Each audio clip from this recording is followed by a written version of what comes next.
สบายดีข้าพเจ้าสุนทรศรีพันดร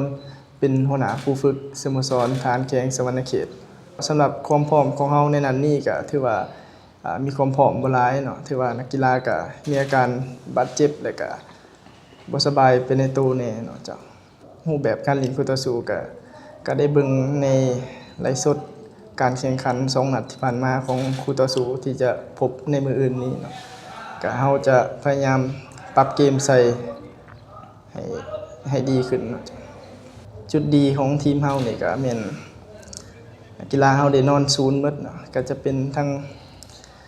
กำลังเนาะทีมเฮามีกำลังแล้วก็มีวินัยพอสมควรเนาะความหวังก็อยากพาทีมชนะในนัดนี้ให้ได้เนาะเพื่อไปต่อในรอบ4ทีมขอฝากเชิญแฟนบอลมาชมมาเชียร์หลายๆเนาะในนัดนี้ถือว่า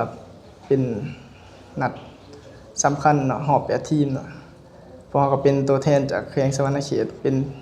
ยังเหลืออยู่ทีมเดียวเนาะอยากให้แฟนบ้านทั่วแข้งสวรรณเขตมาชมมาเชียร์หลายๆเนาะเจ้าขอบใจสบายดีเนาะ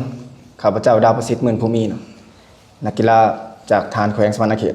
สำหรับความพร้อมของพวกเขาเนาะถือว่ามี 80% เนาะเนื่องจากนักกีฬาบางส่วนแม้นบาดเจ็บจากหอบแบ่งกลุ่มเนาะคือจุดดีของพวกเขาก็คือนักกีฬาทดแทนกันได้เนาะเจ้าแน่นอนเนาะเฮาได้ศึกษาการเล่นของคู่ต่อสู้แล้วเนาะเพราะว่าทีมคู่ต่อสู้ที่มาจากแขวงจำปาสักนี่เป็นทีมดีแข็งแกร่งเนาะพวกเพิ่นก็เป็นแชมป์กลุ่มมาเนาะพวกเฮาได้ศึกษาจุดดีจุดอ่อนของเพิ่นแล้วเฮาก็มาปรับแก้ในการฝึกซ้อมของพวกเฮาเนาะ